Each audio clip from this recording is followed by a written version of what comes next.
I would like to take this opportunity now to invite the guest of honor, the Minister of ICT and National Guidance, to open this gathering officially. Thanks so much.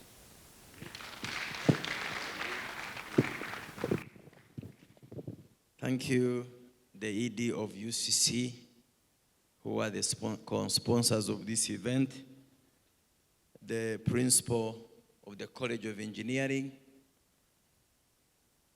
other partners like AfriCell, and I think other operators, students from Makerere University and other universities. Are there other universities? Could there be people from Barara University? I have got my people now. Otherwise, Makerere University was going to Bura and leave us alone. So I am very happy to be here this morning. So I came in a little bit late, and I want to go a little bit early. So you'll have to forgive me. But I want to thank, first of all, the Faculty of Engineering for now coming up to move with the times. You see, engineering sciences and biomedical or medical sciences, we are very busy people. I studied in a medical school. These people had no time to even eat. They are busy in laboratories. They are busy moving a lot of hardware. But now, it is not only hardware that does it all. There is the other bit of software, which is knowledge-driven. So creating time to mobilize partners to come and discuss approaches on how to change your teaching, on how to prepare your people to adopt the new technologies is something I wish to commend you. And I think let's give the engineering faculty a round of applause. And I want to thank UCC for also being proactive. Their work is not to come to universities to sponsor meetings. Their work is to regulate the operators to make sure they give us good standard services. But they are also alive to the changing times. That without skilling the consumers, then the industry cannot be of any value. Now, my remarks will be essentially 5 points. The first point is we are talking about fourth industrial revolution. Some of you must be going to Google, what is fourth industrial revolution? Assuming the first point of reference is the internet, isn't it? But let's not waste time. What is fourth industrial revolution? These are just new stages of innovations. These are new stages of innovations driven by knowledge. So I can as well call this a knowledge revolution. I don't think I'm wrong. It's driven by your knowledge. It's driven by your intellectual capacity. It's the intellectual that you export.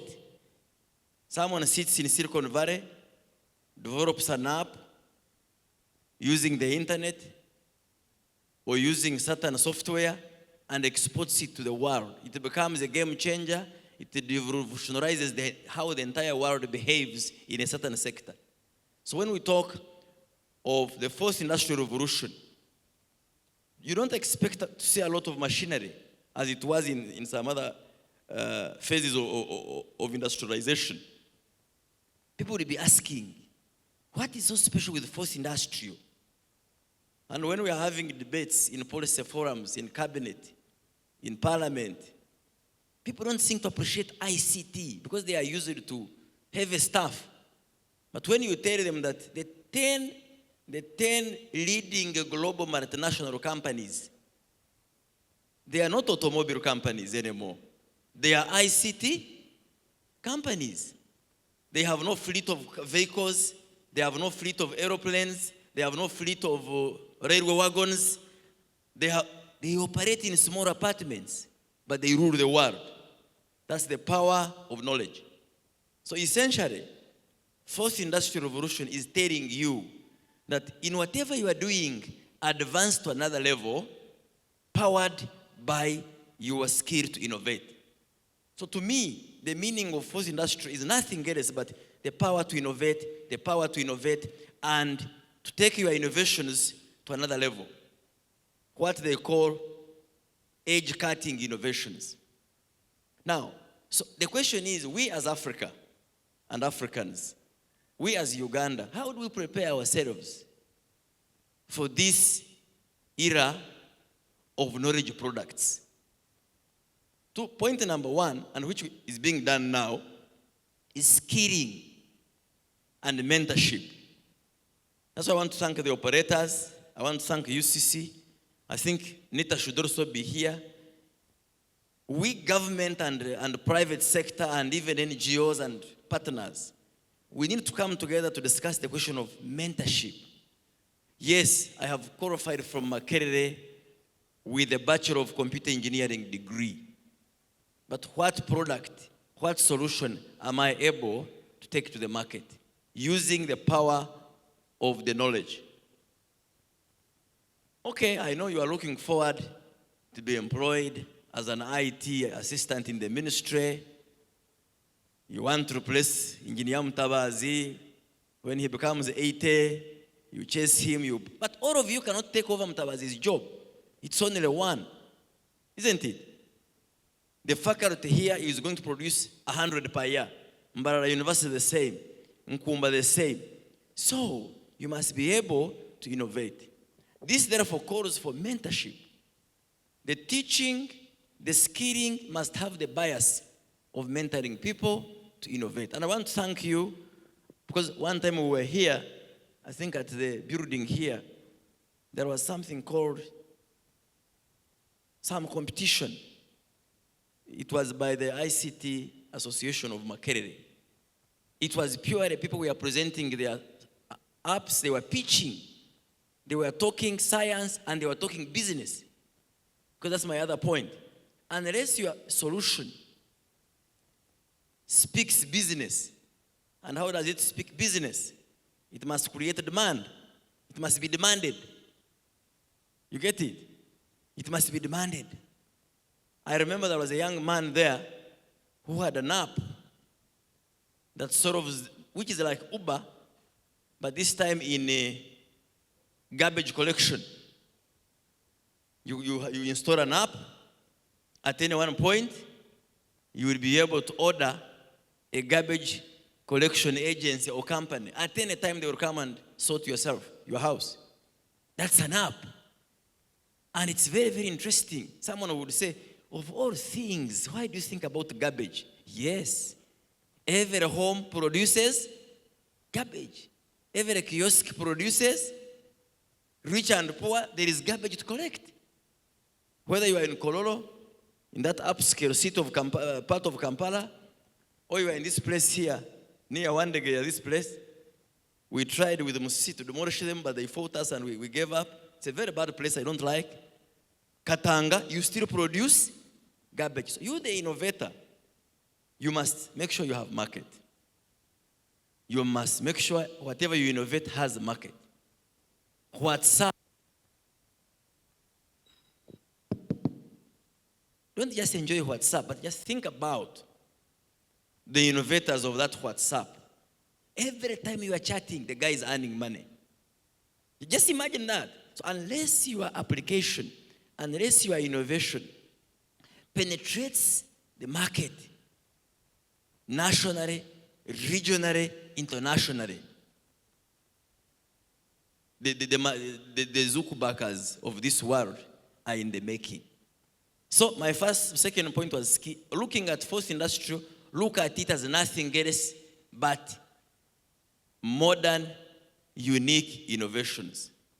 2, skilling. And this skilling also must not knows. UCC has been doing this with the digital skills in villages. Because ask yourself, who educated, semi-educated, illiterate, everybody is using technology. People in the village are drawing money through e-wallets, through mobile money. So they are also part of the digital ecosystem. So the skilling must not only target the qualified people, but it must also target our people. And this is another thing we need to discuss, even with the broadcasters. The media, they must educate people. We've been having a fight online, people condemning the operators. I put on my MBs, they get finished. Now, when you ask the operators, they tell you that some of the phone settings, your phone settings, if you don't fix them right, you lose your data. Partly true, partly not. So our people must understand the software, the hardware at the basic level. They may not understand the coding, they may not understand the deep science of it. So skilling that leads to innovation, and innovation that leads to earning is what we should be talking about. If your innovation does not lead you to sell and earn, it's a waste of time. You're just having, you're only enjoying your engineering, but you're not making yourself relevant in the competitive world. The other point we need to talk about, and which we are all of us engaged in, is connectivity. How many of you were born by 1990? Me, 1990, I was in S1. Don't guess my age, please. 1990, I was in S. But for us village boys, we would go to S1 when we were 40. So don't think about my age. Don't think this man is young. So how many of you were born by 1990? These people were not born, all of them, because they are not putting up their hands. So, 1990, who knew about internet? I don't know how the situation was in Kampala. Would people send emails by then? 1990? Somebody can tell us. 1990, was there emails? Now, 10 years later, 2000, I think 2000 emails were there. Infocom, something like that. The beginning. So the momentum 2000 was just beginning. Add more years. 2010. The vibe was coming up. But 2010, handheld devices or your mobiles that could give you internet were also not much. 2010. I remember I was in Parliament. That's when the issue of the Blackberries came. You heard about Blackberries? Yes. I was on the park, so we were investigating who got a Blackberry during Chogam.